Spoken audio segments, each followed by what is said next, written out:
Drama serial Chaalbaaz की next आने वाली एपिसोड में आप देखेंगे कि जब रोहान की मौत की खबर आकर सुनाएगा डॉक्टर, तो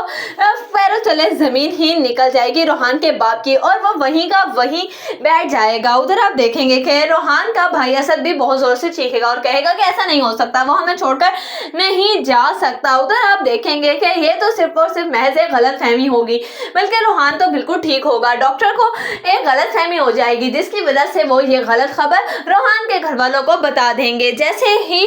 रोहान चलता हुआ आएगा वहां से और कहेगा कि आप लोग यहाँ पर क्या कर रहे हैं, तो इस पर कहेगा असद कि शुक्र अल्लाह का तुम बिल्कुल ठीक हो, हमें तो लगा था कि कहीं तुम हमें छोड़कर चले गए, क्या किया था तुमने, तुम्हारा एक्सीडेंट कैसे हुआ, मुझे फोन कॉल आई थी। इस पर रोहान कहेगा कि हाँ भाई मेरा एक्सीडेंट हुआ था, लेकिन मैं बिल्कुल ठीक हूँ, मुझे कुछ भी नहीं हुआ है, आप लोगों को क्या हो गया है। उधर आप देखेंगे कि जब आयजा अपनी माँ से कहेगी कि आप जानती हैं कि रोहान की मौत की खबर सुन के तो एकदम से मैं भी हैरान रह गई थी, और अम्मी सच बताऊं तो मेरे पैरों तले भी एकदम से जमीन निकल गई थी। इस पर कहेगी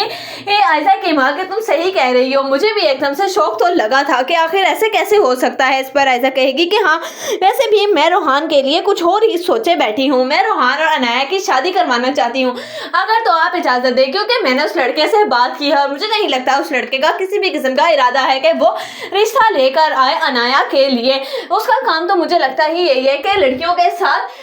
इस तरह से हंसी मजाक करना ही रह गया है। जब ये बात आशिर को पता लगेगी और वो उस लड़के के बारे में पता करवाएगा तो उसे पता चलेगा कि वो कोई और नहीं बल्कि इशल का दोस्त है। वो इशल से कहेगा कि तुम जानती हो कि तुम्हारा वही दोस्त मेरी कजन को ब्लैकमेल कर रहा है और उसके साथ उसका अफेयर चल रहा है, मैं नहीं जानता था कि वो इस हद तक गिरा हुआ होगा। इस पर कहेगी इशल कि मैंने तो तुमसे पहले ही कहा था, मुझे लगता है कि शायद मुझे इस बात की खबर इमरान भाई को देनी होगी। जैसे ये बात अनाया को पता चलेगी कि इशल उस लड़के को जानती है तो अनाया